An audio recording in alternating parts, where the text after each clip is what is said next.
Tu es bloqué au niveau de ta vie sentimentale. Il y a une sensation de vide. Il y a une frustration. Tu attires des personnes à toi qui ne te donnent pas ce que tu désires réellement. Ben là, je t'explique pourquoi, parce qu'on est sur du lourd. Ça va parler à tout le monde. Mais ici, en fait, je suis sur des personnes qui portent une mémoire d'une vie antérieure où, si tu veux, tu as dû renoncer à l'amour. Alors peut-être que c'était, tu vois, un amour interdit, tu vois.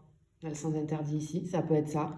Peut-être que tu as vécu une trahison, une séparation douloureuse qui peut-être a été imposée par des circonstances extérieures comme la famille, la société, etc.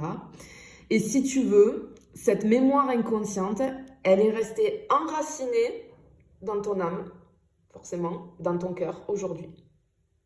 Et en fait, c'est comme si maintenant, dans ta vie actuelle, à chaque fois que tu t'approches de quelque chose, peut-être d'un engagement sérieux, boum, il y a quelque chose qui bloque. Ou la personne, elle fuit. Ou ça ne se passe pas comme tu voudrais. Il y a toujours quelque chose, en fait. Pourquoi? Parce que si tu veux, c'est complètement inconscient, parce qu'en conscience, tu as envie de vivre quelque chose de très beau, de stable, de sérieux, etc. Mais si tu veux, il y a une peur inconsciente qui est en toi.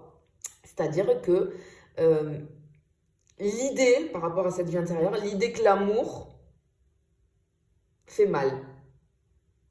L'idée qu'il faut toujours un sacrifice. Tu vois, parce que c'est ce que tu as vécu. On a du rejet, on a de l'abandon, d'accord, qui sont ancrés chez toi. Ce qui te fait croire que l'amour est un danger. Et c'est pour ça que ça bloque dans ta vie actuelle. Tu vois. Parce qu'en fait, avec la poussière, là, ce que je ressens ici, c'est que cette ancienne relation que tu as perdue ou que tu as été forcé d'oublier, ça a créé un trou en toi, quoi. Enfin, un trou béant, c'est-à-dire un vide, tu vois. C'est un amour que tu n'as jamais pu vivre pleinement. Et si tu veux, cette expérience du passé, elle continue de te hanter, de hanter ton cœur. C'est comme si tu as des attentes, etc. Et c'est comme si c'était inaccessible dans ta réalité. Parce que tu as l'impression de ne pas trouver ce que tu cherches. Parce que tu cherches finalement la personne, tu vois, là, vraiment la personne, etc., qui est faite pour toi. Mais en fait, ce qu'on veut te dire ici, c'est que c'est une partie de toi que tu essayes de retrouver. Par rapport à cette vie-là, tu vois. Et en fait, avec le secret ici, tu vois, on a vraiment une espèce de promesse que ton âme a faite et qui te garde prisonnier ou prisonnière à l'heure actuelle. C'est-à-dire que tu as fait un vœu, un serment, qui peut être, par exemple, vis-à-vis de ce que je ressens là, je ne donnerai plus jamais mon cœur. En fait, c'est un serment de protection qui a été créé pour éviter la souffrance vis-à-vis de l'amour. Alors, ça t'a servi de mécanisme de défense à un moment donné, mais aujourd'hui, ce serment-là, il te limite. Parce que ton inconscient craint la souffrance vis-à-vis de l'amour. Et cet engagement finalement que tu as pris dans cette vie antérieure-là à ne plus aimer, ça t'empêche à l'heure actuelle d'entrer dans une relation authentique. Tu vois? Alors, je vais peut-être expliquer ce que sont les vies antérieures, les contrats d'âme, etc. Parce que c'est assez intéressant. Si ça ne t'intéresse pas, tu swipes.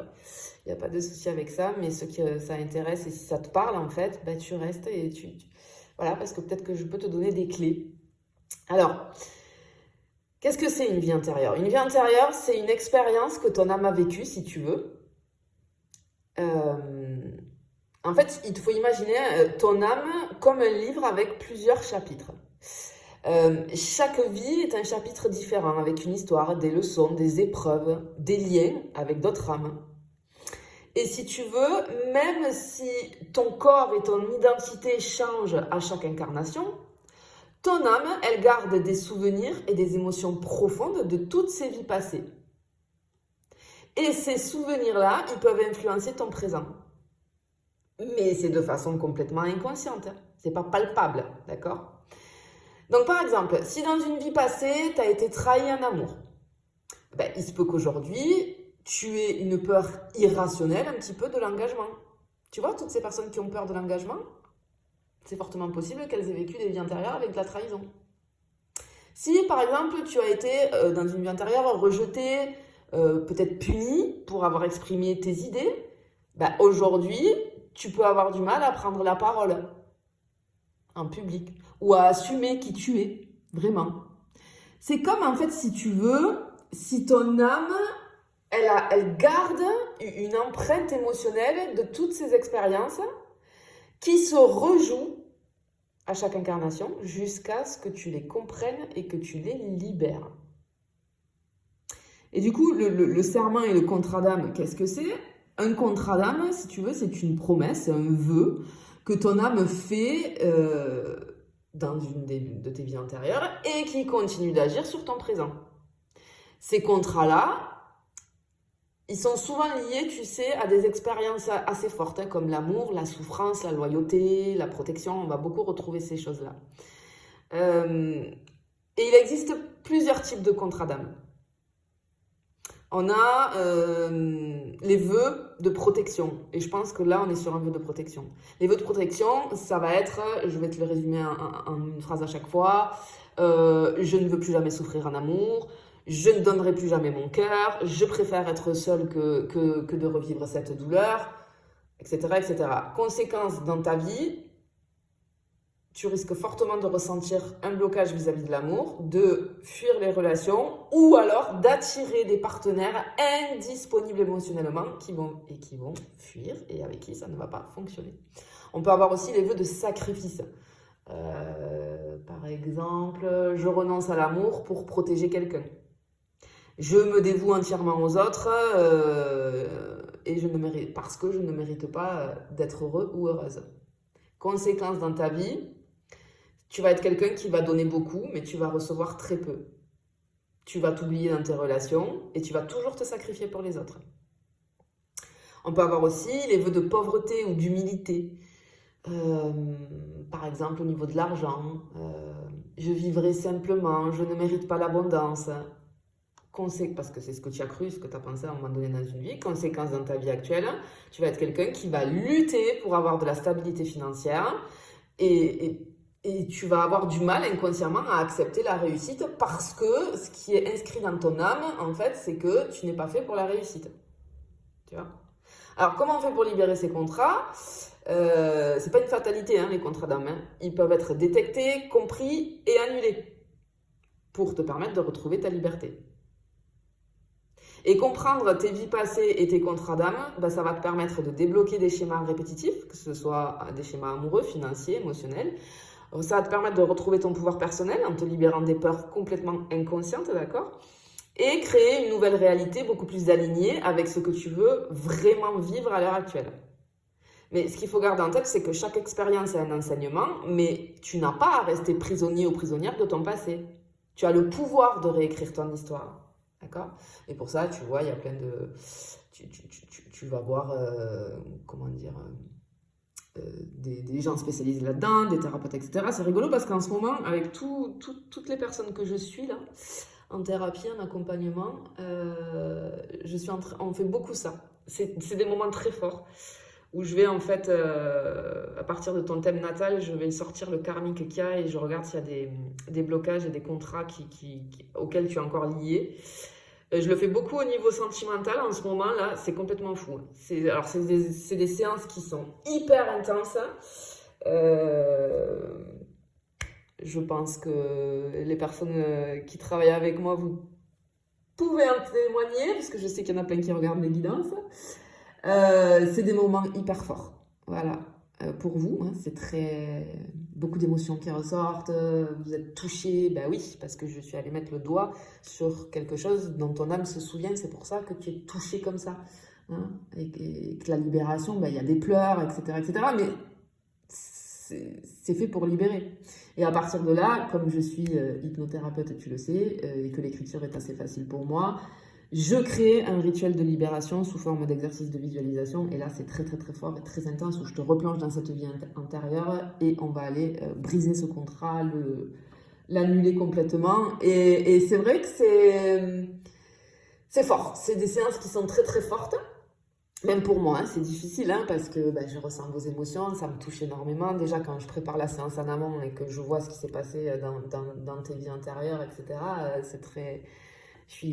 Ouais, c'est très fort pour moi de voir toutes ces histoires-là comment dire, je suis très fière après quand je vous vois avancer et quand on a pu faire cette libération parce qu'à partir de là, les choses s'ouvrent. Hein. Bon, il y a tout un travail de suivi à faire derrière, mais voilà. Alors effectivement, tu peux aller voir des thérapeutes pour ça, mais pas que. Il n'y a pas que moi. Hein. Tu peux aller voir tout un tas de personnes qui sont spécialisées là-dedans et qui vont t'aider justement à identifier tout ça et à libérer. Tu vois, ça va être hyper important. Mais ouais, c'est très, très intéressant. Bon, ok, on a un blocage ici. Ok, allez, on va continuer, on va aller voir. Qu'est-ce qu'on peut nous dire? Effectivement, hein, on a vraiment... Ah bah oui, là peut-être... Oh là là là, oh là là là là. Ah ouais, ok. Waouh, ok, bon.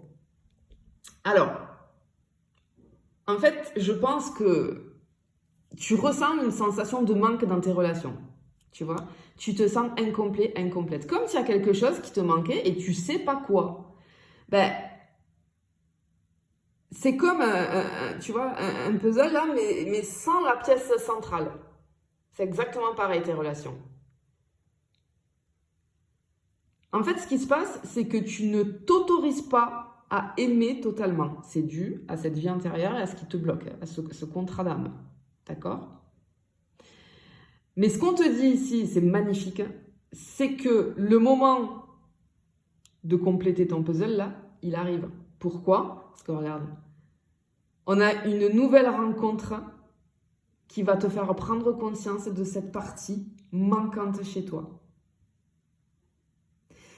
On a une rentrée, une rencontre, pardon. J'allais dire une rentrée parce que je voyais quelqu'un qui rentrait dans ta vie. Une rencontre clé en approche pour toi. C'est une personne spéciale, hein. On te dit qu'il va arriver bientôt dans ta vie, qui va entrer dans ta vie. Cette personne, elle porte en elle, si tu veux, un potentiel de guérisseur, guérisseuse pour toi. Et cette rencontre, ça ne va pas être une simple relation. C'est une rencontre karmique. C'est l'univers qui t'envoie cette rencontre pour lancer le processus de guérison, que tu puisses le lancer en fait et que tu prennes conscience des choses. Et cette rencontre, elle est très importante. Pourquoi ? Parce que cette personne, elle va réveiller en toi ses mémoires du passé, c'est-à-dire de l'amour que tu n'as jamais pu vivre ou que tu as dû abandonner. Et avec cette personne, tu vas ressentir un lien profond dès les premiers instants. On t'annonce ici le début d'un renouveau amoureux pour toi. En fait, avec la lanterne ici, ce qu'on te dit, c'est qu'il y a quelque chose qui va s'illuminer en toi. Tu vas comprendre ce que tu ne voyais pas avant. Tu vas avoir des prises de conscience. Il y a quelque chose, en fait, dans cette personne qui va te révéler une mémoire du passé, qui va t'aider à comprendre et à guérir. En fait, on me parle ici de l'éveil de ton âme, qui va te permettre de voir l'amour sous un jour nouveau. Ok ? C'est vraiment très joli. C'est particulier, hein ? C'est particulier. Ouais, vraiment là... Ok.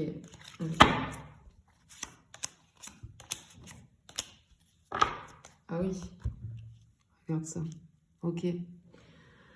Ok. Alors vraiment, on a... Ok, cette personne qui arrive là, c'est une âme du passé. Clairement. Il y a un nouveau départ qui s'ouvre à toi avec le scarabée, tu vois, c'est la renaissance. C'est la mort et la renaissance vis-à-vis de l'amour ici, tu vois, on a le cœur sur le scarabée. Et en fait, ça va te permettre de retrouver ton pouvoir. En fait, ce qu'on veut te dire ici, c'est on va t'expliquer pourquoi cette nouvelle rencontre, elle va te faire prendre conscience des choses. Cette personne, elle va jouer un rôle puissant dans ton éveil et ta guérison. Cette personne, elle va réveiller en toi quelque chose d'oublié, quelque chose qui dort dans ton inconscient. Pourquoi ? Parce que, si tu veux, j'ai envie de te dire que certaines rencontres ne sont pas le fruit du hasard, d'accord ? Mais ici, on va te parler de retrouvailles d'âme. Tu sais, quand tu croises une personne avec qui tu as un lien profond dans une autre vie, en fait, ton âme, vos âmes, si tu veux, elles se reconnaissent instantanément. Ok? C'est-à-dire qu'on a cette sensation de déjà-vu en regardant cette personne. On a cette impression qu'on se connaît depuis toujours. On a des émotions intenses dès le début, comme si cette personne était une évidence. Et pourquoi cette personne, elle va te faire prendre conscience de tes blocages? Parce que cette connexion que tu vas avoir avec elle, ça va raviver des souvenirs inconscients. Vu que ton âme a vécu une séparation douloureuse, d'accord, dans cette autre vie, en fait, tu vas ressentir une forte émotion sans comprendre pourquoi. Et ça va t'obliger, si tu veux, à regarder tes peurs en face. Cette personne, elle vient réveiller chez toi une mémoire enfouie. Parce que tu vois, on te dit qu'en fait, toi, ici, tu as fait un vœu de blessure par rapport au passé, là, d'accord? Un vœu de protection. Cette rencontre, elle est là pour te confronter à cet ancien contrat que tu portes encore inconsciemment.